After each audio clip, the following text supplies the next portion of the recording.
I woke up to the sound of voices. Low, urgent, too close. The world was a blur of white ceiling tiles and antiseptic air, the steady beep of a heart monitor in my left ear. I kept my eyes half-lidded.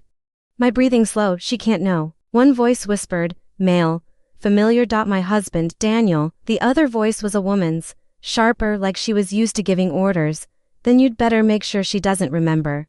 Everything depends on that. My pulse stumbled, the monitor giving a betraying blip. I focused on keeping my face slack, my eyelids still. I've been careful, Daniel said. She trusts me. She did? The woman corrected. Silence. Then Daniel's voice, quieter, almost trembling. It had to be done. There was too much at stake. The woman laughed softly, not with humor, but satisfaction. She'd never forgive you if she knew. Knew what? The beeping from the monitor was a drum in the room now, louder than their voices. I tried to keep it steady, tried not to let the panic speed my heart. Anyway, the woman said, moving toward the door, just stick to the story. She hit her head in the accident. Memory loss is believable, and if she starts remembering, deal with it. The words sank like stones in my chest. Deal with it. Daniel muttered something I couldn't hear. Then the door clicked shut, and it was just him. I felt his presence at my bedside before I heard him. His hand brushed mine, gentle, careful, and he whispered, "You're safe now." Safe. I let my breathing deepen, feigning unconsciousness. But inside, my mind was a live wire, sparking with one truth I couldn't ignore. I remembered everything. 2 days before I woke up in that hospital bed, I thought Daniel was my lifeline. We were driving home late from his company's gala, the kind where everyone wears smiles sharp enough to cut glass and pretends the champagne is sweeter than it is. He'd been charming all night, his hand on my back, introducing me to partners and clients like I was the crown jewel he'd earned. It had been raining for hours, the road slick, the wipers swiping back and forth like a metronome. I remember laughing at something he said, my hand resting on his arm. Then, a flash of headlights in the wrong lane. The scream caught in my throat. Impact. I woke for the first time in this same hospital, but that time I didn't hear voices. I only saw Daniel, his eyes red-rimmed, holding my hand like it was the only thing tethering him to the earth. "You scared me," he whispered. "Don't you ever do that again." For the next day, he was everywhere, helping the nurses reposition me, bringing water before I asked, brushing my hair back when it tangled against the pillow. He even brought my favorite blanket from home, the one I'd had since college, the one that still smelled faintly of lavender detergent. Friends visited, and he played the role perfectly, the devoted husband who wouldn't leave my side. He told them about the accident, about the close call, about how lucky we were. I was alive. I believed every word. Now, lying in that same bed pretending to be unconscious, I felt each memory like a knife being turned. His kindness hadn't been love, it had been control. And somewhere, in the shadows of those hours after the crash, was the truth he was so desperate to keep hidden. The first clue didn't even feel like a clue. It was 3 days after the accident. Daniel had just left the room to grab coffee. I was flipping through a magazine when my nurse came in with my medication. She glanced toward the door, hesitated, and said, almost casually, "Your husband's been attentive. He's here more than most." "That's good, I guess. 2 words, but they clung to me like static. Later that night, I heard him on the phone in the hallway. His voice was low, urgent. "No, she doesn't know, yet." I froze. There was a pause, the sound of shoes scuffing on tile, and then, "Stop calling me," I said I'd handle it. When he came back in, he smiled, that same easy, disarming smile, and asked if I wanted anything from the vending machine. I watched his hands, the way he flexed them, the way his wedding ring caught the light. A week passed, and the shadows thickened. I found a hotel keycard in his jacket pocket. The name of the hotel wasn't one we'd ever stayed at together. He started bringing me takeout in containers with no restaurant branding, like he didn't want me to know where it came from. Once, I woke in the middle of the night to find him sitting in the dark by my bed, staring at me with an expression I couldn't read. I told myself it was paranoia, trauma from the crash, my mind weaving patterns from nothing. But then, one afternoon, I pretended to be asleep again. He was talking to someone on the phone. "I don't care what she remembers. Just make sure it's gone."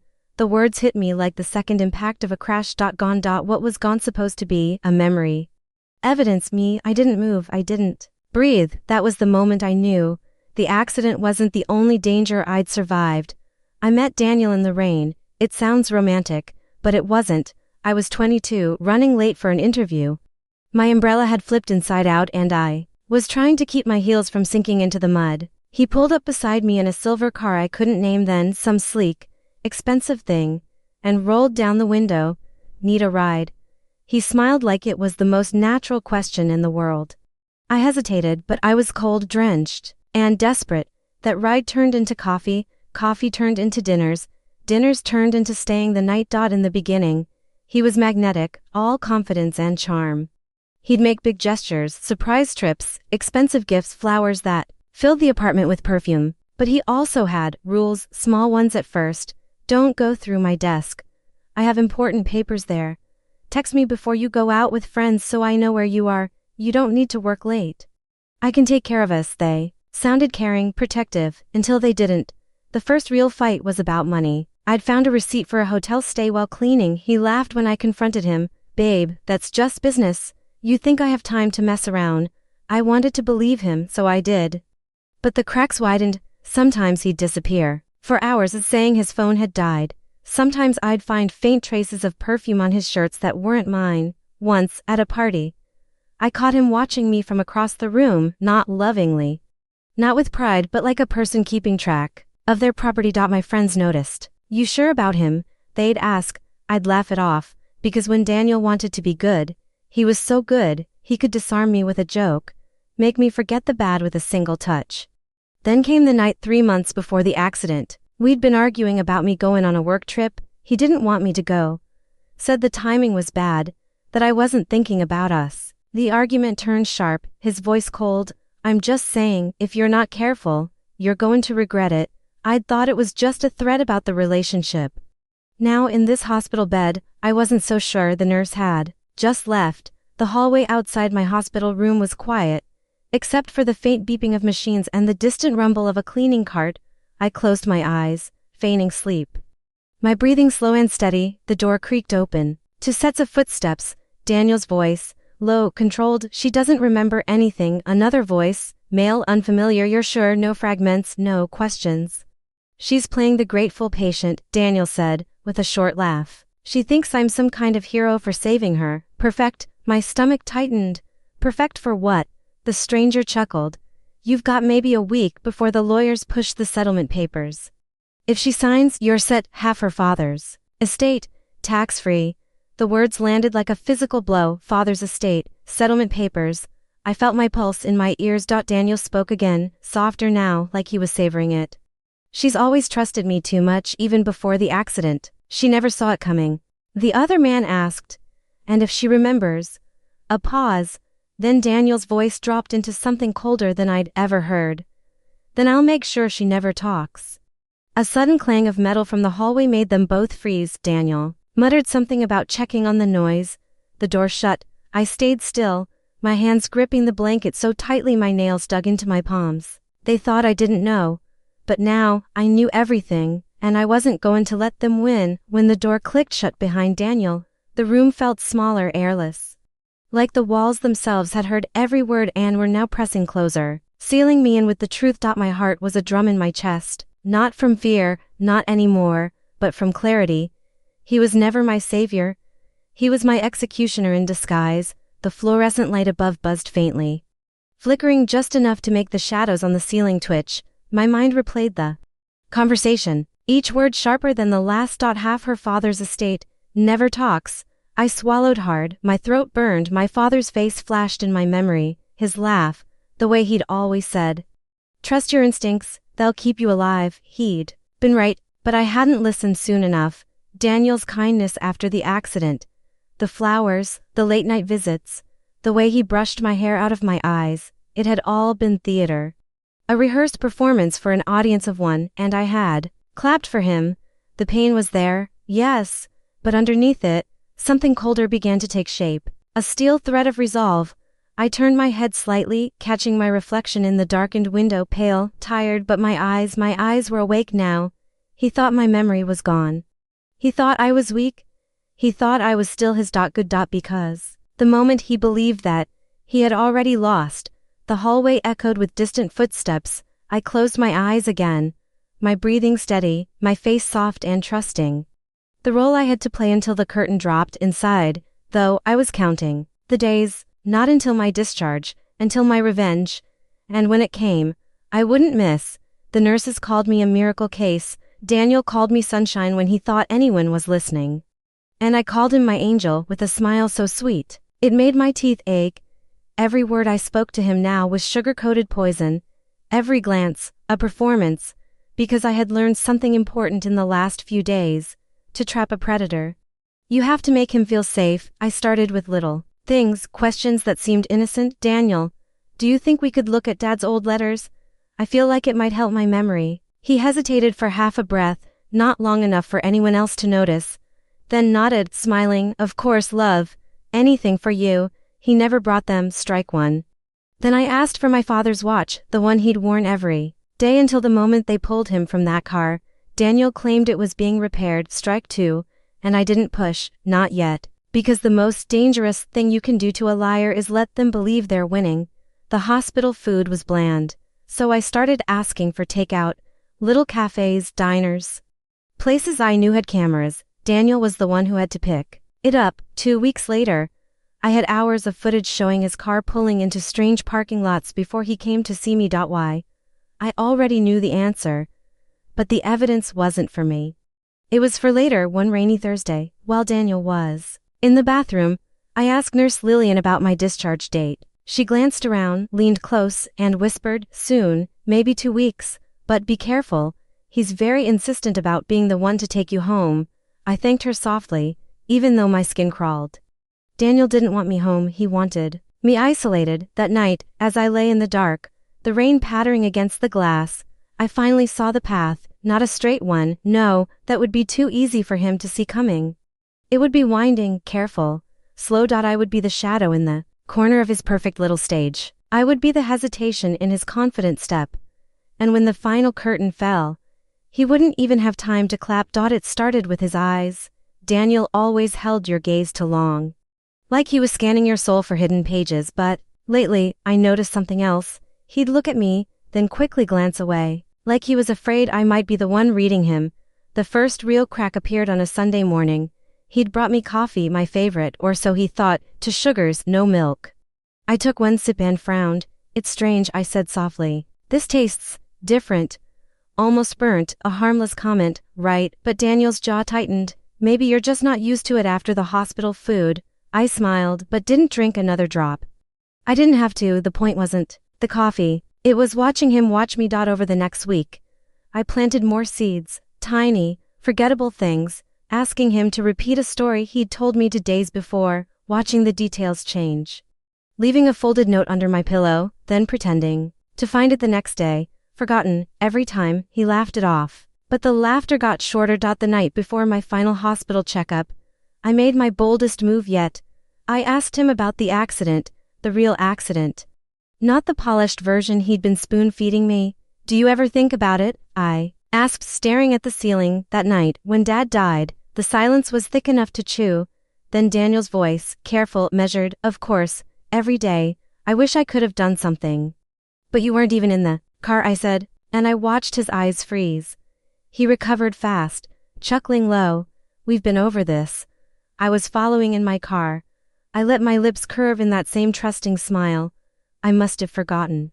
My memory's still patchy, but I saw it. A flicker in his expression, not fear, exactly, recognition, the way a man might look at a chessboard and realize, for the first time, that the other player is not a beginner. That night, I hid a small recording device in my bedside drawer, not because I thought he'd confess. Men like Daniel don't confess. But because I wanted proof of the moment he stopped believing I was harmless. It was almost too perfect. The morning after my final checkup, Daniel insisted on driving me home. He said the doctor wanted me to avoid stress for a few more weeks. He even joked about wrapping me in bubble wrap. His laughter was warm, familiar. But his grip on the steering wheel, white-knuckled. Halfway home, the conversation shifted. You know, he began, it might be better if you stayed with me for a while. Just until you're back to normal, back to normal. The words slid under my skin like splinters. I tilted my head. What about my apartment? I can have Someone pack it up for you, he said without missing a beat. Less work for you, less temptation to overdo it.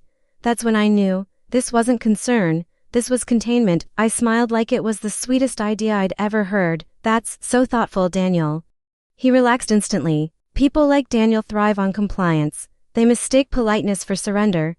That night, at his place, the walls felt closer than I remembered. Every room was spotless, unnaturally so, no personal clutter, no photographs except the ones he'd chosen. Every trace of my life here had been scrubbed out. Except for one framed picture of us at my father's funeral. I stared at it a little. Too long, Daniel noticed. You don't like that one?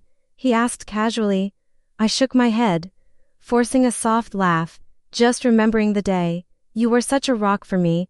He smiled, but his eyes didn't. Always will be. Later, when he stepped out to take a phone call, I crept to the doorframe. His voice was low, urgent. No, she doesn't suspect. She's still confused. I can manage her. That was enough for me. Not the words, I'd expected them, it was the tone. Commanding, confident. The voice of a man who believed his game was already won. When he hung up, I was sitting on the couch, blanket over my legs, the picture from the funeral in my lap.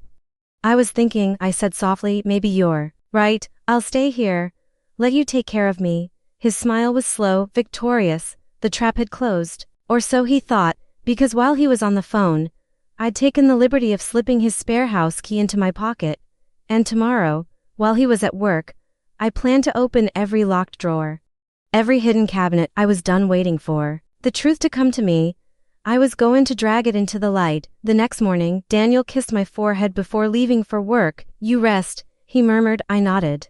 Wrapped in the same blanket I'd worn last night, playing the part of the fragile, dependent patient. The second his car disappeared around the corner, I moved fast. I knew his habits. Everything dangerous, or valuable, was locked away in the study. The key I'd taken slid into the drawer lock with a satisfying click. Inside, neat stacks of paper, folders with my name, medical records, bank statements, even a copy of my will, unsigned, but filled out in Daniel's handwriting. And then, the file that froze my blood, a contract, selling my apartment. My signature was on it, except I'd never signed it. The pen pressure was wrong. The slant of the letters was too perfect, too practiced. The air in the room thickened. I could hear my heartbeat in my ears. Under the papers, an envelope inside, photographs, me.